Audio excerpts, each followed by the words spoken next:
तर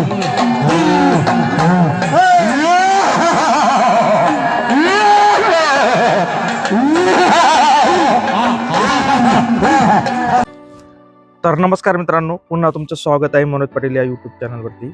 तर मित्रांनो, रामलीला उत्सव 2026 तरडी तालुका शिरपूर जिल्हा धुळे या गावाचा जो व्हिडिओ होता पार्ट 1 तो मी यूट्यूब चॅनलवर अपलोड केला होता.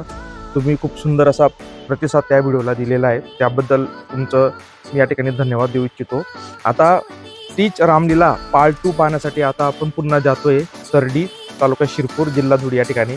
चला तर मग मित्रांनो, माझ्यासोबत रामलीला पाहण्यासाठी.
अजय पाटील आणि मनोज पाटील हे युट्यूबवर आपल्या गावात शूटिंग करण्यासाठी आलेले आहेत. तरी आता पुढील जो कार्यक्रम होईल तर त्यामध्ये सर्वांना विनंती आहे की मंडपामध्ये ये जा करायची नाही.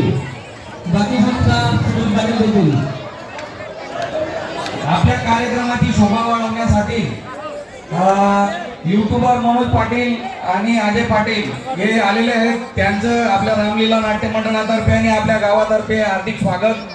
आपण त्यांना एकच सहकार्य करायचं आहे. आपल्या गावाच्या 75 वर्षापासून अखंडित रामलीला नाट्य मंडळाचा जो कार्यक्रम सुरू आहे त्या अखंडित कार्यक्रमाचं पूर्ण शूटिंग करून ते यूट्यूबच्या चॅनलद्वारे आपल्या तरडीच्या या रामलीला नाट्य मंडळाचा संपूर्ण रामायणाचा कार्यक्रम, हिरण्यकश्यप दरबार, दक्ष दरबार आणि संपूर्ण रामायण यांचं शूटिंग ते यूट्यूबच्या चॅनलच्या माध्यमाने प्रसारित करणार आहे. तरी हे संपूर्ण आपल्या महाराष्ट्रावर ते चॅनलवर पाहायला मिळेल. आणि आपण आपल्या गावाची शोभा वाढवण्यासाठी आपण मंडपात ये जा करू नये. आणि कार्यकर्त्यांनाही विनंती आहे की आपण जेणेकरून आपण पात्रकारांच्या समोर जाऊन इकडे तिकडे ये जा करू नये. माईक वगैरे त्यांच्या पात्रकारांच्या समोर घेऊन आपण साईडला होणे आणि शूटिंग मध्ये जागा मोकळी करणे आणि शूटिंगच्या दरम्यान त्यांना काही अडचण येईल असं आपण वागू नये असं मी आपल्या गावातल्या कार्यकर्त्यांना आणि रामलीला नाट्य मंडळाच्या कार्यकर्त्यांना आवर्जून सांगू इच्छितो. आपण स्वागत करायचं आहे. युट्यूबर चॅनलच्या माध्यमातून आपल्या गावाचं नाव महाराष्ट्रभर पसरवण्यासाठी अजय पाटील आणि मनोज पाटील हे आलेले आहेत. त्याबद्दल त्यांचे धन्यवाद.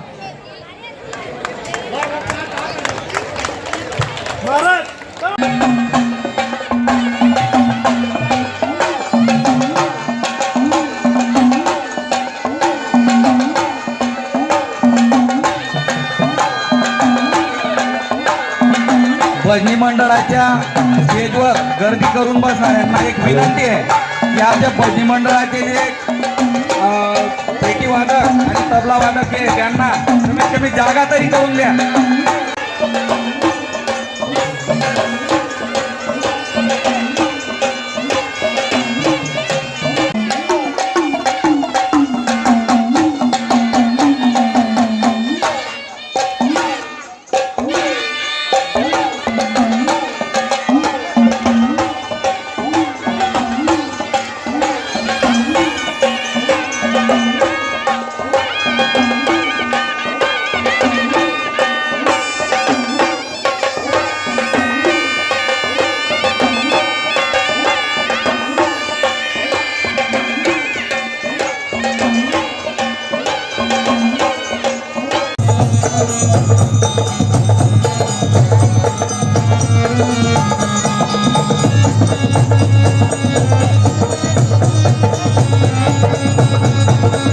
आणि स्तुती श्रवण करून मी या रंगभूमीच्या ठाई तुला प्राप्त झाले आहे. तरी तुझ्यावर कोणते संकट आले ते मत कथन कर, म्हणजे मी त्या संकटातून तुला निवारण करेन. माते, मी या रंगभूमीच्या ठाई रामायण नाटकाच्या खेळात आरंभ केला असून या ठिकाणी कोणत्याही प्रकारचे विघ्न नाही यावेत. हो माझे पात्र खरी हे मतीने मंद असून ते अज्ञान आहेत, तरी या ठिकाणी कोणत्याही प्रकारचे विघ्न नाहीत. या कारणास्तव आपणास पाचारण केले आहे. बालका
मित्रांनो, जर हा व्हिडिओ तुम्हाला आवडला असेल तर व्हिडिओला लाईक करा, शेअर करा आणि मनोज पाटील ब्लॉग या यूट्यूब चॅनलला नक्की सबस्क्राईब करा विनंती. धन्यवाद.